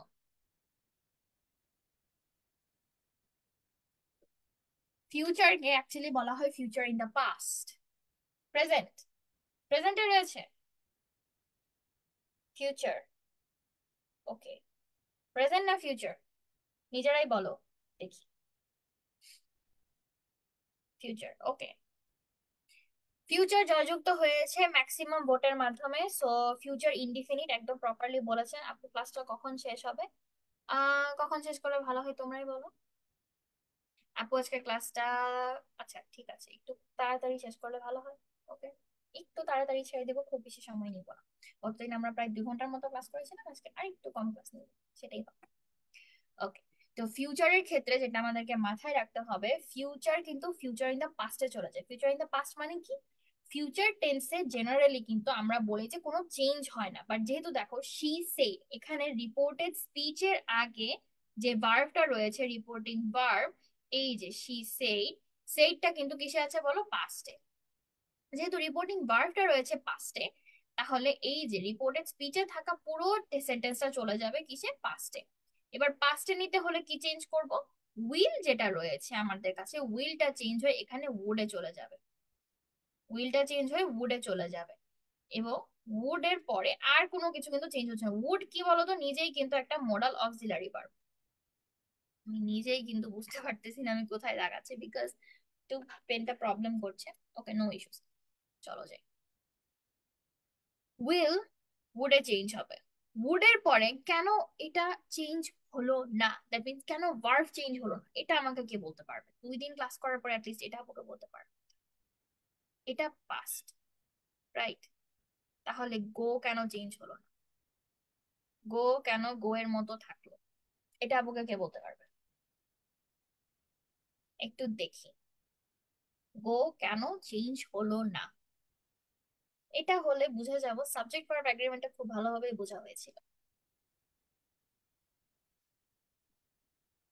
ততক্ষণে আমরা পরবর্তী সেন্টেন্সটা দেখি। একটা কমান্ড রয়েছে, the teacher said finish your homework. The teacher said or commanded, এখানে দুইটাই হবে। The teacher commanded the students to finish their homework. আমি কিভাবে বুঝলাম এটা কমান্ড? টিচাররা জেনারেলি আমাদেরকে যখন কোনো আদেশ দেয় তখন সেটাকে ডাইরেক্ট কমান্ড করে, রাইট? সো কমান্ডের পরে এখানে কিন্তু ইফ অথবা দ্যাট বসবে না। সো ইম্পারেটিভ সেন্টেন্সের যখন আমরা চেঞ্জ করব, অ্যাকর্ডিং টু দ্য সেন্টেন্স আমাদের কানেক্টরটা বসবে। ইফ বা দ্যাট কিন্তু কানেক্টরের কাজ করে। সো ইফ বা দ্যাট যেহেতু কানেক্টরের কাজ করে, সো ওই কানেক্টরটা কিভাবে ইউজ হবে? সেন্টেন্সের উপর ভিত্তি করে। Rule of right form of verb, কোন রুল? কেন উডের পরে আমার ভার্বটা চেঞ্জ হলো না, এটা কোন রুল? বা এই রুলটা কি ছিল? ছোট্ট কথায় লিখে দেওয়া যায়, ছোট্ট কথায় লিখে দাও। মোডাল ভার্ব, মোডাল ভার্বের পরে ভার্বের বেস ফর্ম হয়, রাইট? Absolutely correct. উড বা উইল হচ্ছে মোডাল ভার্ব, যেটাকে কারণে ফিউচার থেকে অ্যাকচুয়ালি এটা যেভাবেই থাকুক না কেন উড বসবে, উডের পরে পুরো সাবজেক্টটা, সরি পুরো ভার্বটাই হবে বেস ফর্ম। একদম right. Teacher order the students to finish their homework, এটাও কারেক্ট। অর্ডার্ড, কমান্ডেড দুইটাই কারেক্ট। এবার তুমি ধরো বুঝতে পারছো না যেটা অর্ডার না কমান্ড না রিকোয়েস্ট, তখন তুমি কি করবা? তখন তুমি এখানে জাস্ট সেইড ইউজ করে সেইড দ্যাট দিয়ে পুরো সেন্টেন্সটা কমপ্লিট করে ফেলবা। পারফেক্ট, এই তো আমরা বুঝে গিয়েছি। তাহলে আমরা পরেরটায় যাই। I am going to the store, she say. অনেক সময় আমার যখন প্যাসেজ নারেশন থাকে, আমাদের যে সাবজেক্টটা থাকে মানে রিপোর্টেড স্পিচের আগে যে সাবজেক্টটা থাকার কথা সেটা থাকে রিপোর্টেড স্পিচের পরে। রিপোর্টিং ভার্ব যুক্ত পুরো সাবজেক্টটাই থাকে রিপোর্টেড স্পিচের পরে। সো আমাদেরকে কি করতে হবে? প্যাসেজ নারেশনের ক্ষেত্রে অবশ্যই অবশ্যই পুরো প্যাসেজটা প্রথমে পড়ে বেশ কিছু জিনিস আইডেন্টিফাই করতে হবে। প্রোনাউন আইডেন্টিফিকেশন যে কথাটা বলছিলাম, কাকে বলা হচ্ছে, কে কথা বলছে, কাকে উদ্দেশ্য করে কথা বলছে, এই 3টা জিনিস কিন্তু মাস্ট মাস্ট মাস্ট মাথায় রাখতে হবে।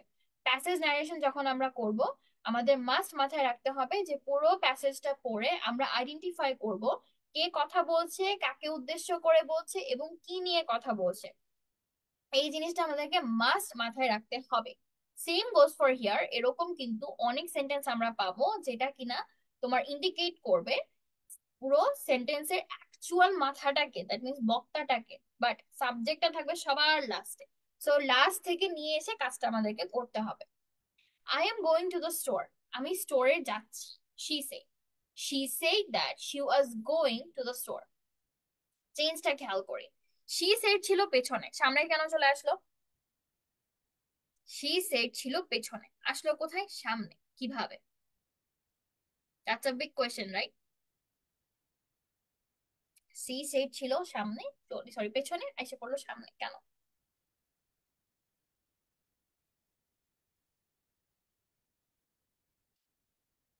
বক্তা এবং শ্রোতাকে চিহ্নিত করতে হবে প্রথমে। কারেক্ট। বক্তা এবং শ্রোতাকে যদি ঠিক মতো চিহ্নিত করা না যায়, সেক্ষেত্রে কিন্তু নারেশন চেঞ্জ করা যাবে না। আচ্ছা, এটার উত্তরটা তাহলে আপুই প্রথমে দেই, যে শি সেইড পেছনে থাকার পরেও যখন সামনে নিয়ে আসছি, তখন আমাকে একটা জিনিস মাথায় রাখতে হবে যে আমি গল্প বলা শুরু করলে অবশ্যই কারো কথা মেনশনটা প্রথমে করি। যেহেতু প্রথমে করি, সাবজেক্টটাকে আইডেন্টিফাই করে কাজ করতে না পারলে আমার চেঞ্জ করা পসিবল না। Yes, she is the speaker, that's why she সামনে এসে পুরো বাক্যটাকে গঠন করছে। Are you coming with me, he asked, he asked if I was coming with him. Sentence গুলো আছে প্রেজেন্টে, প্রেজেন্টের সেন্টেন্স গুলো কোথায় যাচ্ছে বলো? এই যে পাস্টে যাচ্ছে। সেম আছে কিসে? I love this weather, she exclaimed. She exclaimed that she loved the weather. This that হয়ে গেছে, খেয়াল করছে কেউ? This হয়ে গেছে that। এবং আর হয়ে গেল কি? Was। There goes our direct to indirect speech এর change। am going হয়ে গেল was going। I চেঞ্জ হয়ে she হয়ে গেল। you চেঞ্জ হয়ে he হয়ে গেল। আবার I চেঞ্জ হয়েও she হয়ে গেল। তো এই জিনিসগুলো মাথায় রাখতে হবে। রুলস বুঝতে পারছি। কেউ যদি এ পর্যন্ত কোনো রকমের কোনো কোয়েশ্চেন ফেস করা, একটু আপুকে জানাও। প্লাস এখন একটু আমরা ব্রেক নিয়ে আমি তোমাদের প্রশ্নের উত্তরগুলা দেই। ন্যারেশন নিয়ে তোমাদের যত প্রশ্ন মাথায় এই মুহূর্তে করছে, সব আপুকে করে ফেলো এখনই। ততক্ষণে দেখি আমরা কি কি প্রবলেম ফেস করছি। তারপর আমরা আবার একটু পড়ায় ব্যাক করবো। আজকে একটু কমই পড়াবো, দ্যাট মিনস গত দিনের মতো এত পড়াবো না, একটু কম পড়াবো। সো এটা নিয়ে একটু রিল্যাক্স থাকতে পারো। Rules of narration, rules of narration, narration এতক্ষণ রুলসই পড়াচ্ছি, আর তো কিছু বলার নেই। তবে হ্যাঁ, রুলস এর ক্ষেত্রে তোমাকে বেশ কিছু জিনিস মাথায় রাখতে হবে। প্রথমত subject identification, speaker, listener identification, সবকিছু করার পরে তোমাকে একটা সেন্টেন্স বুঝতে হবে, এটাকে তুমি কিভাবে চেঞ্জ করবে। যেমন অ্যাসার্টিভ সেন্টেন্সে সেন্টেন্সটা দেখতে হয় এইরকম, just exactly this is an assertive sentence, sorry, this part, this is an assertive sentence. এবার এই যে অ্যাসার্টিভ সেন্টেন্স, এটার মধ্যে দেখো প্রথমে হচ্ছে তুমি কোটেশন মার্ক দিয়ে রিপোর্টেড স্পিচটাকে নিয়ে আসলে, এটা হচ্ছে আমার রিপোর্টেড স্পিচ।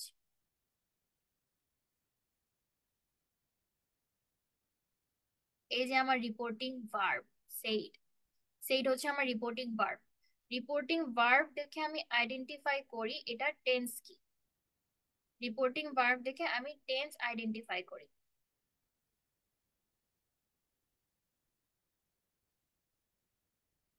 টেন্স আইডেন্টিফাই করার পরে আমি সাবজেক্ট আইডেন্টিফাই করে ফেললাম। এবার রিপোর্টেড স্পিচের ভিতরে যে সাবজেক্টটা রয়েছে তাকেও কিন্তু আইডেন্টিফাই করতে হবে। সে কিন্তু ফার্স্ট পার্সনে আছে। এবার ফার্স্ট পার্সন কিন্তু ফার্স্ট পার্সনে থাকবে না, হয়ে যাবে থার্ড পার্সন। সেও কিন্তু সেকেন্ড পার্সনেও যাবে না, যাবে থার্ড পার্সনে। আবার কেউ যদি সেকেন্ড পার্সনে থাকে, সেও কিন্তু থার্ড পার্সনে আসবে, সেও কিন্তু সেকেন্ড পার্সনে যাবে না বা ফার্স্ট পার্সনে ব্যাক করবে না।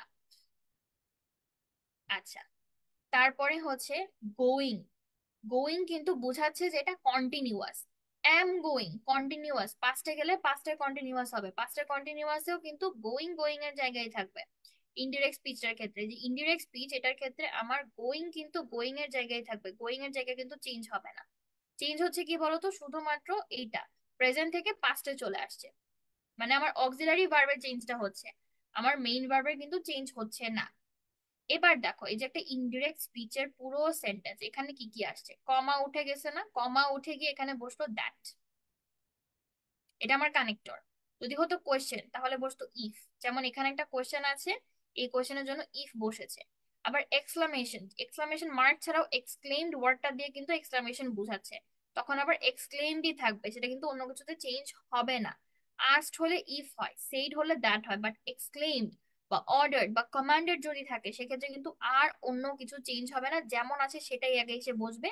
তারপর কমা থাকলে কমার পরিবর্তে একটা দ্যাট বসবে, বা ইফ বসতে পারে যদি হয় সেটা কোনো কন্ডিশনাল সেন্টেন্স। বাট অবশ্যই যেমনটা আমার কাছে রিপোর্টিং ভার্ব রয়েছে আমি সেরকম রিপোর্টিং ভার্বই কিন্তু নিয়ে আসবো।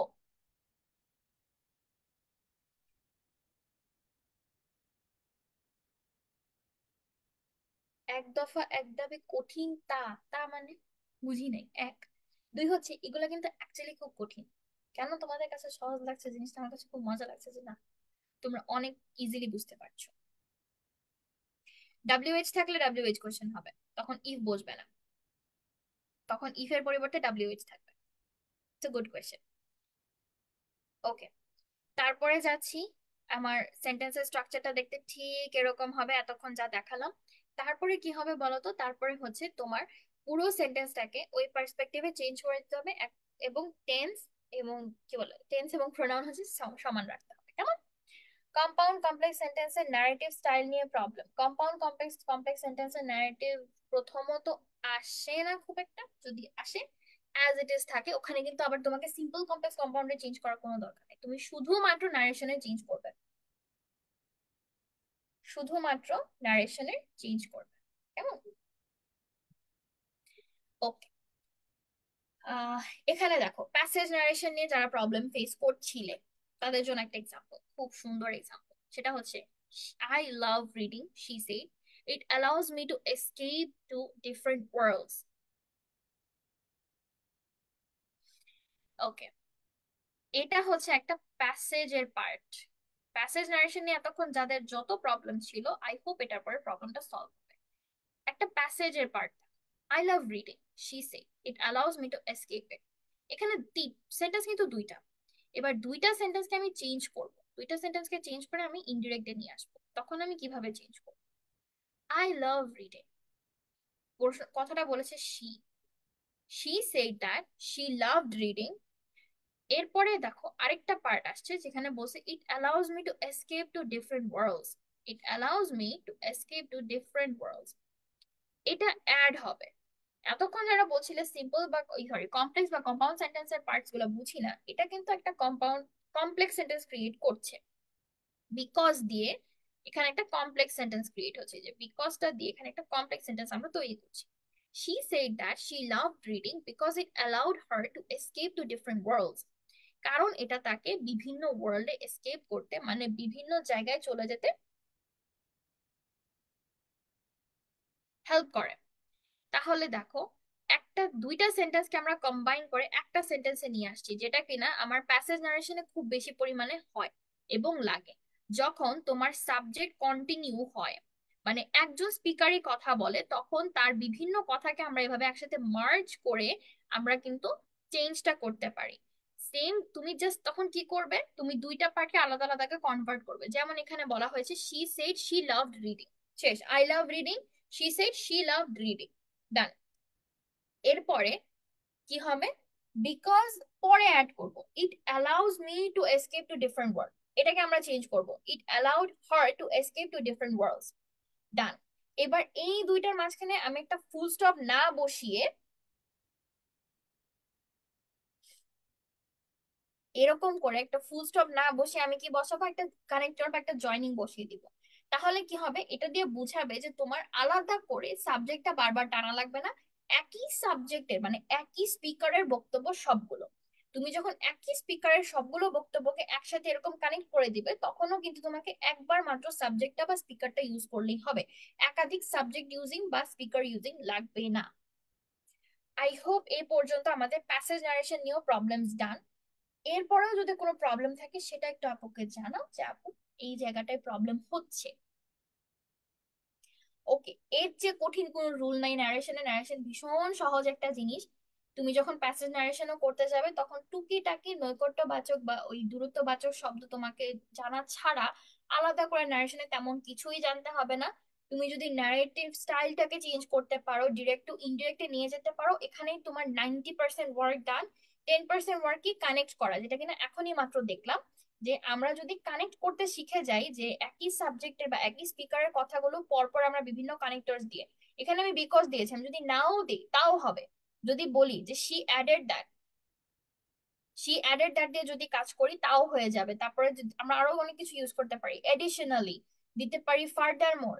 এই ধরনের যে এই ধরনের যত ট্রানজিশনাল ওয়ার্ডস আছে বা কোহেসিভ ডিভাইসেস আছে সেগুলো দিয়েও কিন্তু চেঞ্জ করা যায়। ক্লিয়ার? ওকে, এবার নারেশন নিয়ে যত প্রশ্ন আছে সেটা আপুকে করে ফেলতে হবে, কারণ আমাদের অলমোস্ট কঠিন পার্ট কিন্তু পড়া শেষ। ক্লিয়ার? আর কোনো প্রবলেম নাই।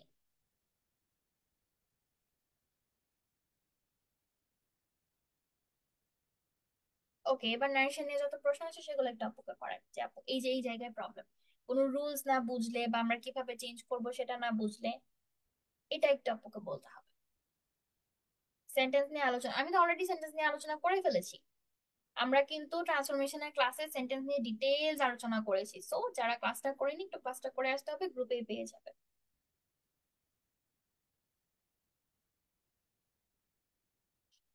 তো পানির মতো clear. Thank you, thank you so much. এবার বলি, কি কঠিন দিব বলেন? আপনাদের কঠিন আর কি দিব? এত কঠিন রুল পড়ানোর পরেও যদি বলেন যেটা কঠিন লাগে নাই, সহজ লাগছে, তাহলে আর কি কঠিন দিব? You are perfect in narration in that case. আর তো কঠিন নাই। নারেশন অ্যাকচুয়ালি কিন্তু খুব কঠিন কিছু না। আমরা যত ভয় পাই, যত প্রপাগান্ডা সৃষ্টি করলাম যে নারেশন অনেক ভয়ঙ্কর, পড়তে গেলে অনেক প্যারা লাগবে, এটা হবে সেটা হবে, অ্যাকচুয়ালি হবে না। অ্যাকচুয়ালি হবে না। ওকে, আজকে আমি একটা প্যাসেজ তোমাদেরকে দিব ফর হোমওয়ার্ক, নট হিয়ার, আমি পোস্ট করে দিব। ওই প্যাসেজটা যারা কমপ্লিটলি করতে পারবা, বুঝে নিবা, এসএসসি তে তোমাদের 5 মার্ক ডান। অনেক কঠিনটা দিব? অনেক কঠিন তো নাই। অনেক কঠিন কিভাবে দিব বলো? আচ্ছা, অ্যাড্রেসিং এর বিষয়টা, কারো নাম নিয়ে বললে বা কেউ কাউকে কোনো নাম ধরে বললে জাস্ট ওখানে অ্যাড্রেসিং ইউজ করলেই হয়। যেমন ধরো, he called me sweet heart, হয় না? My father called me sweet heart, please do the work, এরকম যদি হয়, বা my father say sweet heart please do the work, সেই ক্ষেত্রে যেটা হবে, addressing me as sweet heart, my father asked me to do the work, বা requested me to do the work. এক্সামে কোয়েশ্চেন দেখলে নার্ভাস হয়ে যায়, কোয়েশ্চেন দেখলে জোরে জোরে 3টা নিঃশ্বাস নিবা, নিঃশ্বাস ছাড়বা, তারপরে পরীক্ষা দিতে বসবা, একদম পারফেক্ট।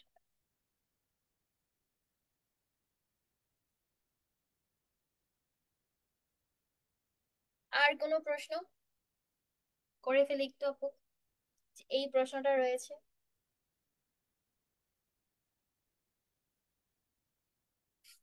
আচ্ছা, এবার বলি নারেশন খুব কঠিন। ইফ কানেক্টরস বা দ্যাট কানেক্টরস হলে কমপ্লেক্স সেন্টেন্সের নারেশন।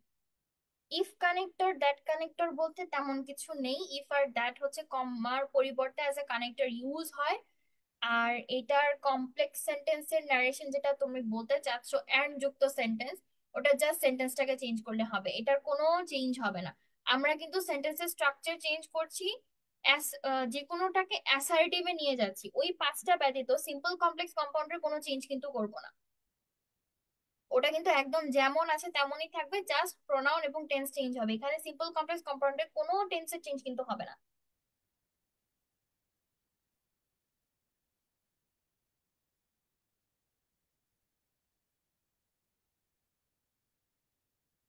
আর কোনো প্রশ্ন থাকলে করে।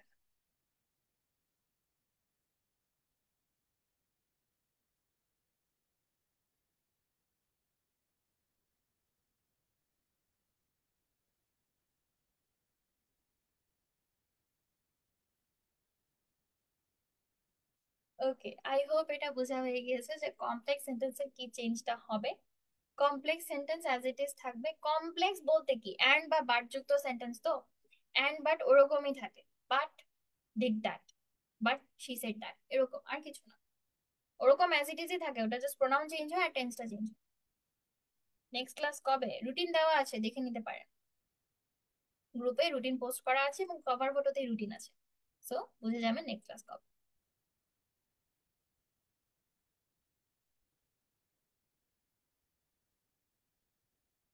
এই ক্লাসের পরে কিন্তু আর নারেশন আমরা কন্টিনিউ করছি না, নেক্সট ক্লাসে নতুন একটা টপিক করবো।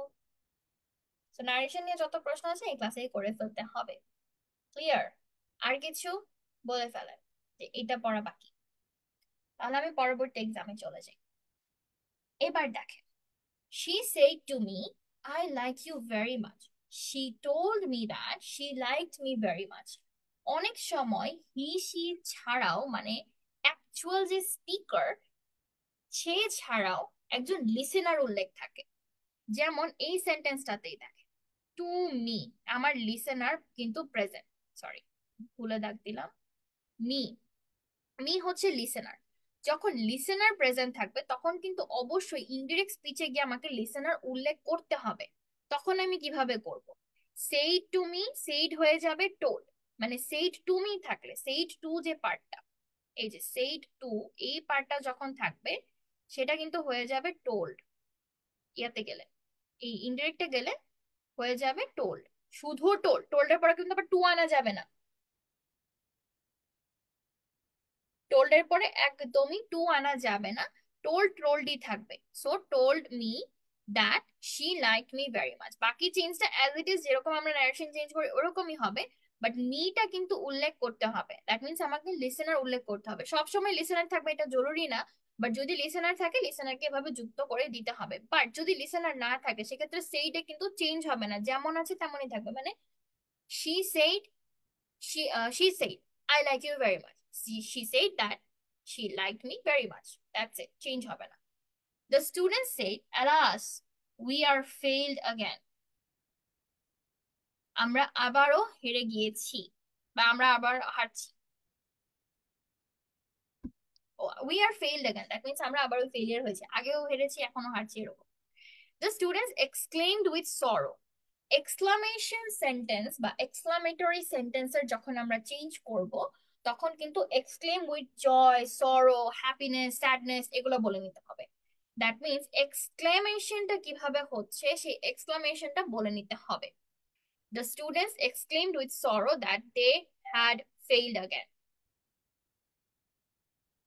সরি উই আর এটা হবে না, এটা একটা typing mistake, we failed again হবে,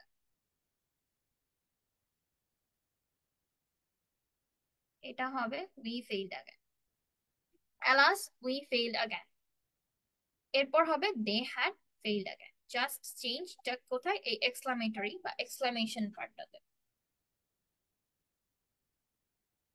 কেমন?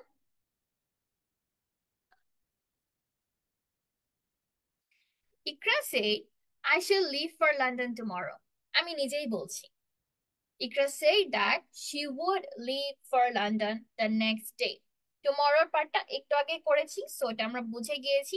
will, shall কেন would হলো, এটা কিন্তু একটা ভালো প্রশ্ন।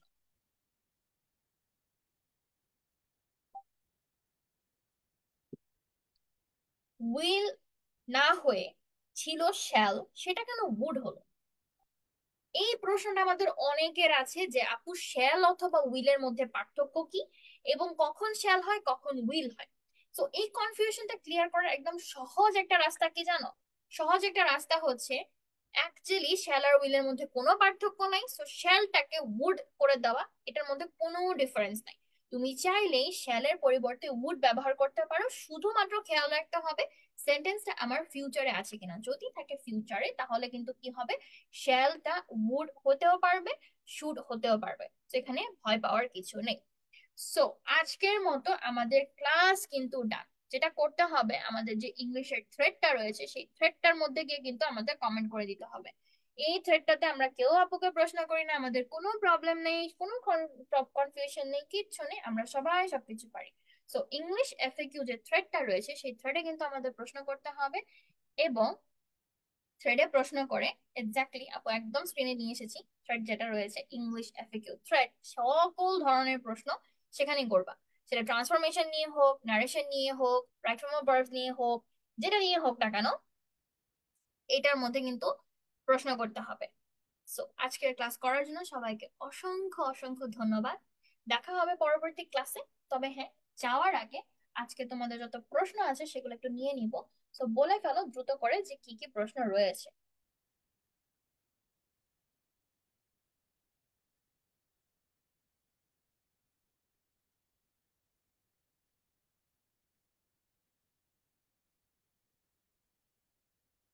নেক্সট ক্লাস কি নিয়ে হবে? নেক্সট ক্লাস হবে উইদাউট ক্লু সলিউশন প্লাস একটা জিনিস। ক্লাসটা পরে জানবো, উইদাউট ক্লুজ থাকবে, এটা হচ্ছে তোমাদের জন্য রিভিউ। আপু দ্যাট দেয়া যাবে? কখন দিতে চাচ্ছ সেটা বল। ইফ থাকলে তো দ্যাট দেওয়া যাবে না, আদারওয়াইজ সবগুলোতে দ্যাট দিতে হবে। ইফ অথবা দ্যাট এর কানেক্টর অবশ্যই দিতে হবে। তবে হ্যাঁ, যদি এক্সক্লামেশনারি সরি ইন্টারোগেটিভ সেন্টেন্সে ডাব্লিউএইচ কোশ্চেন থাকে তাহলে ইফ এর পরিবর্তে সেই ডাব্লিউএইচ ওয়ার্ডটা বসবে, রিগার্ডলেস সেই ওয়ার্ডটা কি, হুইচ, হোয়েট, ওয়েন, হাউ, সবকিছু। সরি, হুইচ, হোয়াট, ওয়েন, হাউ, সবকিছু হবে, সমস্যা নেই। আর কোনো প্রশ্ন?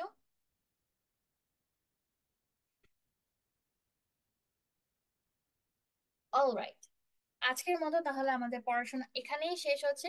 অসংখ্য ধন্যবাদ তোমাদের আজকের ক্লাসটা জয়েন করার জন্য। আমরা পরবর্তী ক্লাসে জয়েন হয়ে যাব যথা সময়ে। নিজেরা তো জয়েন করবো, ফ্রেন্ডসদেরকে জানিয়ে দিব যে এই ক্লাসটা এই মুহূর্তে হচ্ছে।